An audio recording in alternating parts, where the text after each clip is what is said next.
Hi, in this quick video, we will see how you can configure a Salesforce config using OAuth client credentials. So for this, you need client ID, client secret, and the token URL. So how we will get this from Salesforce? Let's see. So this is my Salesforce account. I will go to setup.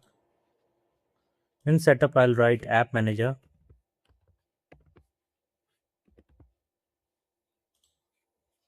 Within app manager, this is the new UI. So you have new client, external client app.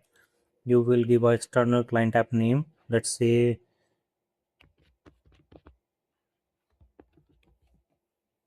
okay, give a email.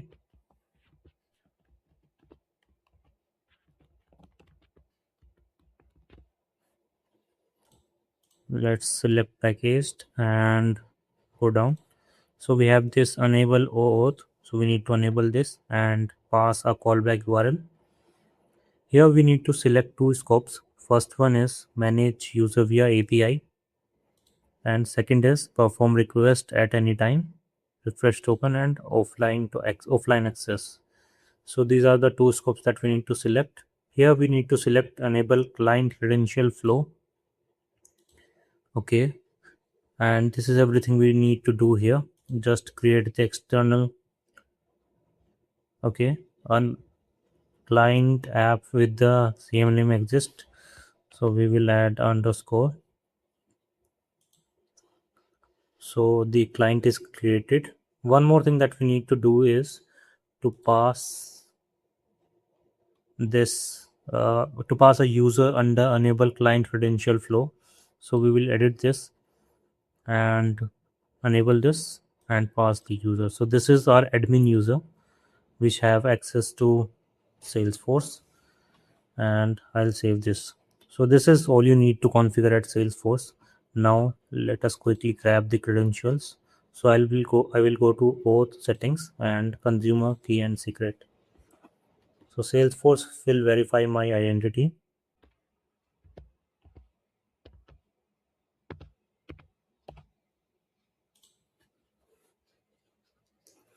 So these are my credentials. So let me copy. Consumer key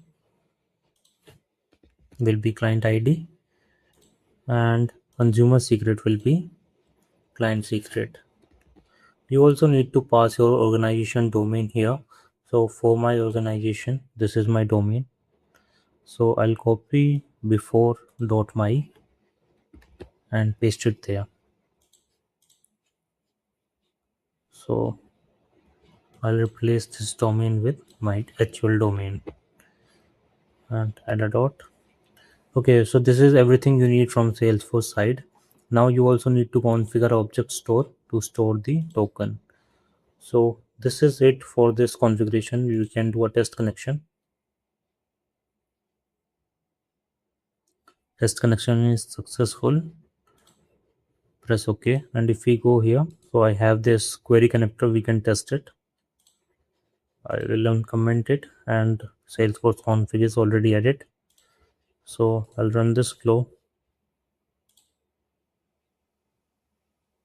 So this will get 10 accounts detail from Salesforce, and this is just transformation to JSON, and we are logging it to verify.